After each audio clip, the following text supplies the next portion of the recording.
I would say to the migrants coming in and people that support this, don't believe for a second that the government, the cult that controls the government, cares a bloody damn about you.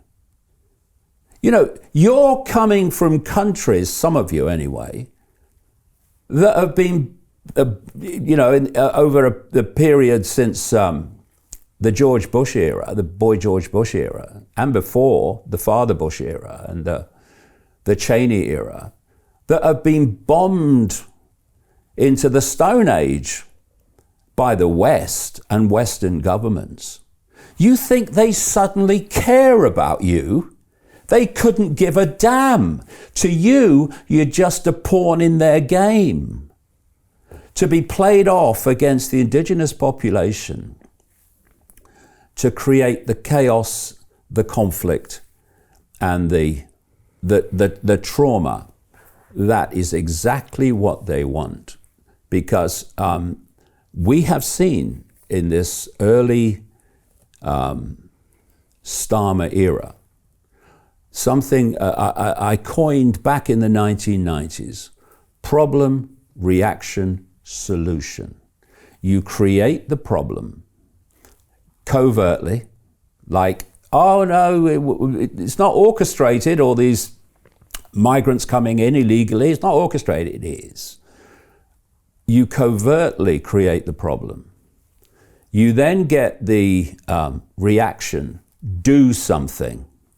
And then you, who've covertly created the problem and glean that reaction, then openly offer the solutions to the problems you have created. And those solutions are always an advancement towards this global dystopia that I've been warning about. Digital IDs, all these years, censorship, all that. All of that. Right. So if you look at recent events, having brought people into conflict, they say people are rioting in the streets and they're posting things on Twitter and that's riling everybody up, and so we've got to what? Censor. We've got to jail people for their opinion. Now, if you are openly calling for violence and calling for attacks, well, there's laws against that. Okay. And you know, where's that going to take us? Where do you think that's going to take us? You're just playing the cult's game. But an opinion that this unchecked influx of young adult men illegally entering the country, clearly systematically, in Ireland too, that opinion is valid. It's valid because how are we going to cope with an endless number of people coming in and the services that are going to collapse as a result? Very simple. Turn on a tap, put a jug underneath it, right? Don't turn the tap off. What's going to happen? The jug's going to fill up, and then it's going to overflow.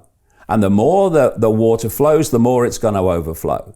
That's what happens when there's no end to something. And the plan in the United States and in other countries, but here too, big time, is that is not meant to end. It's meant to continue, because they want to wind this country up and wind it up and wind it up until it is basically a civil war. And that's where it will lead eventually, because it's a simple thing. I've observed this all over the world so many times. If you ignore people's legitimate concerns, if you ignore the injustice that they're pointing out, then you are going to give those people eventually a choice of accepting the injustice and the concerns indefinitely ongoing, or they're going to turn violent, right? And what they want us to do is to turn violent. Hey, I know investing in crypto is scary. It takes a real leap of faith because there are so many scams, rug pulls, and bad actors out there. It's a dangerous business, which is why 95% of people lose all their money. Well, that's why I created the London Real Investment Club, so you can access the hottest deals on the planet and use the crypto bull market to create the generational wealth that you deserve. Join my team of over 100 people from around the world that are making millions of dollars behind the scenes investing in blockchain, AI, Web3 games, DeFi, Bitcoin, and more. Don't miss out. Click the link below to book a call with one of my team now. But hurry, this bull market will end soon. I know investing in crypto can be scary. That's why you gotta join the investment club. Pull the trigger. Let's do this.